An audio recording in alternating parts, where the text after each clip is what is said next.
अंग्रेजों के विरुद्ध गांधी जी के नेतृत्व में कई आंदोलन हमारे देश में किए गए थे और इन्हीं आंदोलनों में से एक आंदोलन का नाम चंपारण सत्याग्रह था, जो कि किसानों से जुड़ा हुआ था। 19 अप्रैल 1917 को शुरू किए गए इस आंदोलन को इस साल 100 साल पूरे हो गए हैं। आखिर क्या था ये आंदोलन और क्यों किया गया था ये आंदोलन, इसके बारे में आज हम आपको जानकारी देने जा रहे हैं। चंपारण बिहार राज्य का एक जिला है और इस जिले के किसानों की मदद करने के लिए इस आंदोलन को शुरू किया गया था, जिसके चलते इस आंदोलन का नाम चंपारण रख दिया गया था। इस जिले के किसानों से जबरदस्ती नील की खेती करवाई जा रही थी, जिससे इस जिले के किसान काफी परेशान थे, क्योंकि नील की खेती करने से उनकी जमीन खराब हो रही थी। किसानों को उनके खेत के अधिकतर भाग 20 हिस्सों में से 3 भागों में ये खेती करने के लिए मजबूर किया जा रहा था, जिसके कारण किसान किसी भी खाने की चीज की खेती नहीं कर पा रहे थे। जिस वक्त बिहार के इस जिले में ये सब हो रहा था, उसी वक्त हमारे देश को आजाद करवाने की लड़ाई भी शुरू हो गई थी। चंपारण के साहूकार राजकुमार शुक्ला और संत राउत ने गांधी जी से लखनऊ में जाकर मुलाकात की और गांधी जी को चंपारण के किसानों पर हो रहे अत्याचारों के बारे में जानकारी दी। लेकिन गांधी जी के पास बिहार आने के लिए समय नहीं था और उन्होंने राजकुमार शुक्ला के साथ बिहार आने से मना कर दिया। लेकिन राजकुमार शुक्ला अपनी जिद पर अड़े रहे और उन्होंने गांधी जी को बिहार आने के लिए मना लिया। गांधी जी ने राजकुमार शुक्ला से वादा करते हुए कहा कि कोलकाता के दौरे के बाद वो अपने कुछ साथियों के साथ सीधे बिहार आएंगे। लेकिन गांधी जी के इस वादे के बाद भी शुक्ला जी गांधी जी के साथ ही रहे और उनके साथ कोलकाता चले गए। दरअसल शुक्ला और राउत के पास भी कुछ जमीन थी और इनकी जमीन पर भी नील की खेती करवाई जा रही थी, जिससे ये काफी परेशान थे और ये हर हालत में गांधी जी को अपने जिले में लाना चाहते थे, ताकि गांधी जी इनकी समस्या का हल निकाल सके। 10 अप्रैल 1917 में चंपारण पहुंचे गांधी जी। चंपारण के किसानों पर हो रहे अत्याचारों की जानकारी मिलने के बाद गांधी जी ब्रज किशोर प्रसाद, राजेंद्र प्रसाद, नारायण सिन्हा और रामनाथवी प्रसाद सहित अपने कई साथियों के साथ 10 अप्रैल को इस जिले में पहुंचे। यहाँ पहुंचकर इन्होंने यहाँ के किसानों से मुलाकात की और इस जिले के कई गांवों का दौरा किया। दौरा करने के दौरान गांधी जी ने पाया कि यहाँ के गांव के लोग अशिक्षित हैं, जिसके कारण यहाँ के जमींदारों द्वारा इनका शोषण किया जा रहा है। इस जिले के गांव के हालात को सुधारने के लिए गांधी जी ने अपने वकील मित्रों के साथ यहाँ के लोगों के जीवन स्तर को बेहतर बनाने के लिए कई तरह के कार्य शुरू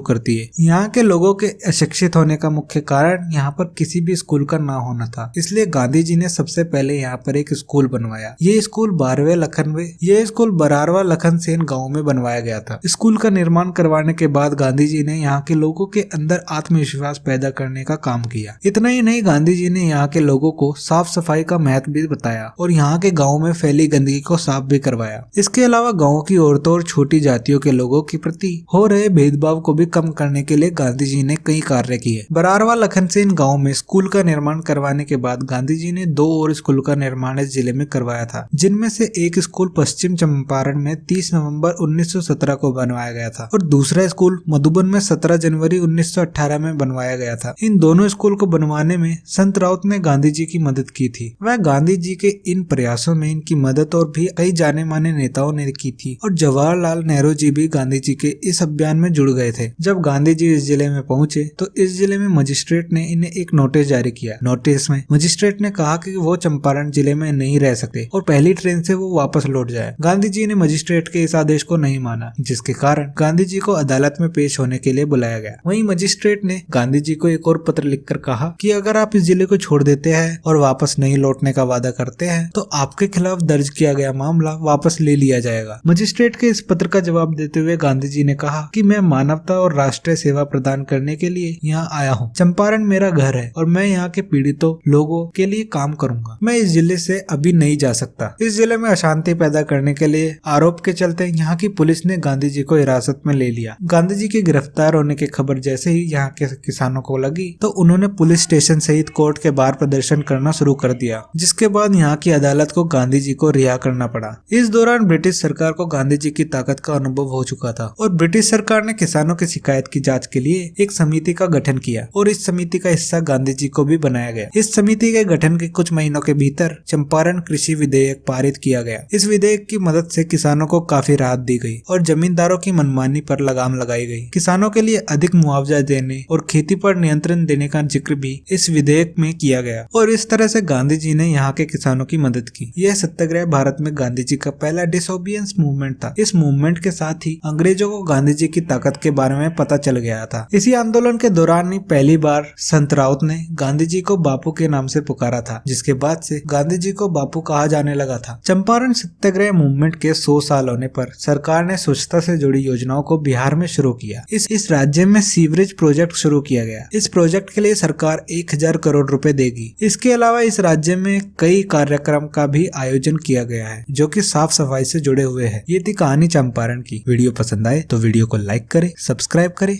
और कमेंट जरूर करें।